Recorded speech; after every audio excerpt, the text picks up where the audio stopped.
I don't know that I've ever seen something so odd happen in the silver market before. Usually these numbers, they continue to go up. But in this case, they're going down. I'll talk about it and explain what I think is happening here as we explore.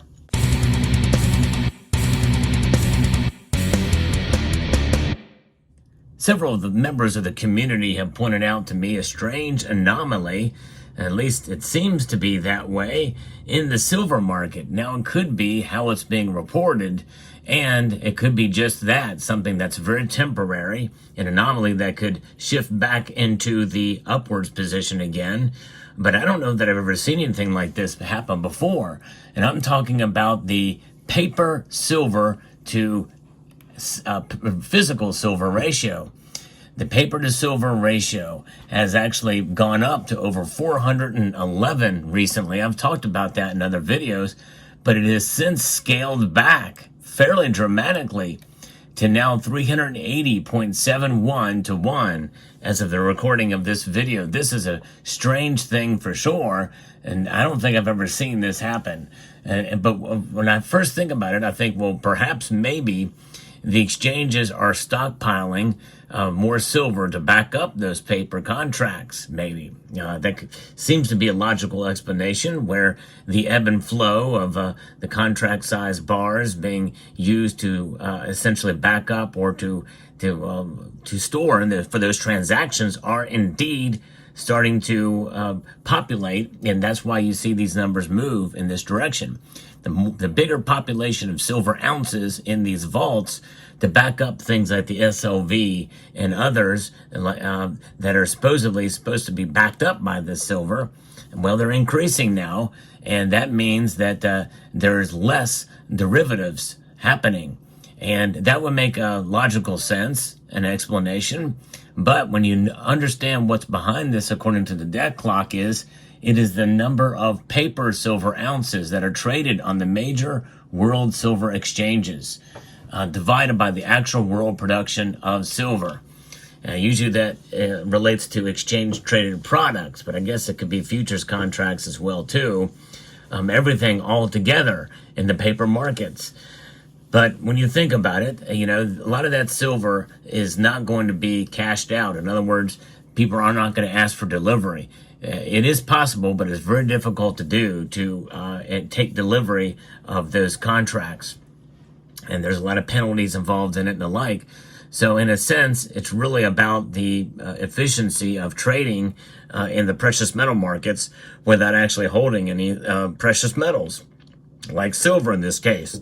So what the heck, why would you do that? Well, it's for convenience. And really, it's in a sense exposure to silver's price more than anything else, than actually getting the actual physical silver itself, much like what you see here. And I think it's good for us to get it in the physical form.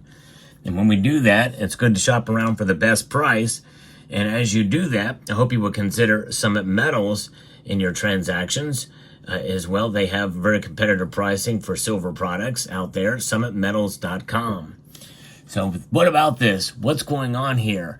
If we've now find out that it is essentially based off of the world production of silver, how much is mined and processed out of the ground each year, and the number of these paper silver ounces that are traded, it seems like that it means that there's less paper, and the mining ratio or the world production of silver is indeed staying relatively constant here. Or maybe it could mean that they are increasing the amount of silver being produced this year. But all reports that I've seen say that that is not the case. Silver mining is actually decreasing now. There's less silver mining happening at this point in time. Not by a whole lot, but enough that means that we can probably rule out that situation. So the world production of silver is staying the same or down a little bit. And so that means there are less derivatives out there, which means that perhaps maybe people are not buying as much paper silver contracts these days. And that really kind of reflects back to how much silver is being bought in physical form. So we know that's fallen fairly dramatically over the past year. And so my guess is this means that probably people are now not buying as much paper silver either. That means that that could be bad for price as we move into the coming year here in 2025 and 2026, if I'm translating that correctly. It is a very strange thing. I do think, and one would think that likely the more derivatives you have, it dilutes the market and they're worth less. But in 2006, when the SLV came online, there was a lot of buying. There was a lot of those derivatives created, essentially, that caused the price to go up. And when the Bitcoin ETF came online, the same held true there. The price went up. And so I think, in a sense, this may be an indication of maybe stagnant silver prices to come in 2025. Very well could be the case.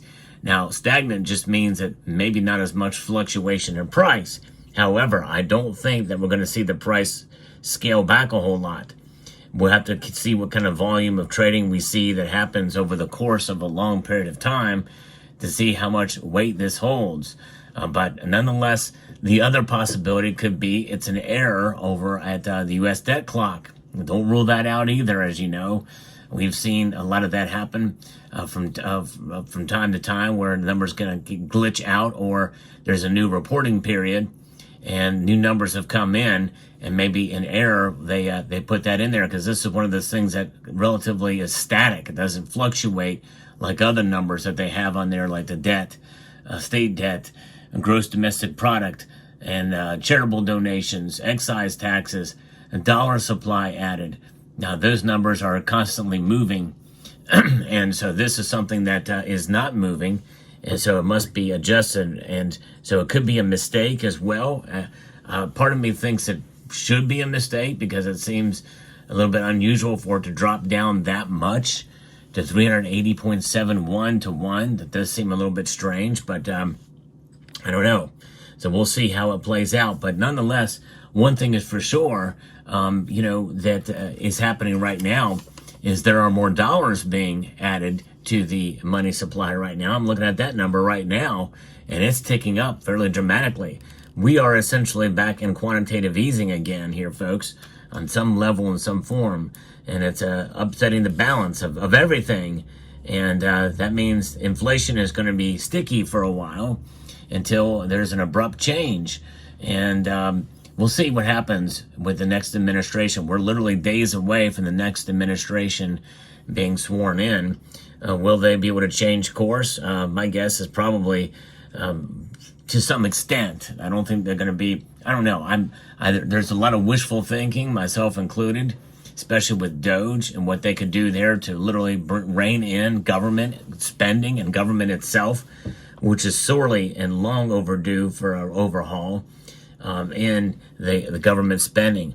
And that's really going to be the one thing that's going to be able to rein in the monetary supply here. And how will that reflect in terms of, the strength of the dollar? I think it'll strengthen it even more, honestly, which means the silver price could continue to fall. And so we should be prepared for something like that to happen. I did a video not long ago how we should prepare for $27 silver, which reflects some of this. But nonetheless, this is something that we're seeing here. And this could be the first sign, perhaps, if these numbers hold true, 380.71 to 1, down from 411 to 1 not too long ago. So we'll see. In the end, I think silver's going to hang on, or going to hold on. And a stagnant silver price is not always bad. It means we can really prepare for how and when we buy. And a lack of excitement in the silver market may actually be a good thing, as it's been pretty volatile for a while now. In fact, I would much rather have a situation where the price of silver just kind of moves up slowly, very slowly and steadily, than all this all over the place that we've been seeing. It frustrates a lot of people, including myself, but it is the nature of the silver market that we've in a sense, grown accustomed to. So there you have it. Fascinating indeed. Now, what I like to do on this channel is bring you the latest news in the world of precious metals and analysis. And so I hope you enjoy what I do here. If so, I hope you would consider subscribing to the channel. I'm have a goal of trying to hit 100,000 subscribers by the end of this year. I want to do it organically. So if you could press that thumbs up button. And if you've not subscribed, I hope you will consider subscribing. I do post daily content. And so I appreciate everyone taking the time to watch and be here. And so we'll see. I'm going to keep an eye on this and see if it moves anymore.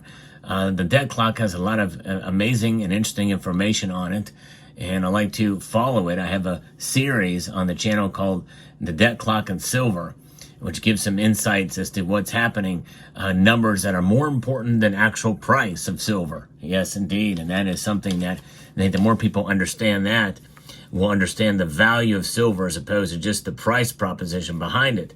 These are a construct of mankind since 1913 in its current form. It's not that long ago in the grand scheme of history. This has lasted for eons. Yes, indeed, for thousands of years silver has, and it shall continue to be a part of our society. Yes, indeed. It's not going away anytime soon or anytime later either. Silver, in a sense, is a constant store of value, and as a physical entity, it is constant as well. So let me know what your thoughts are down in the comment section below. I'd like to extend a multitude of gratitude to each and every one of you for taking the time to watch, and to encourage you to please rate, share, comment, and subscribe.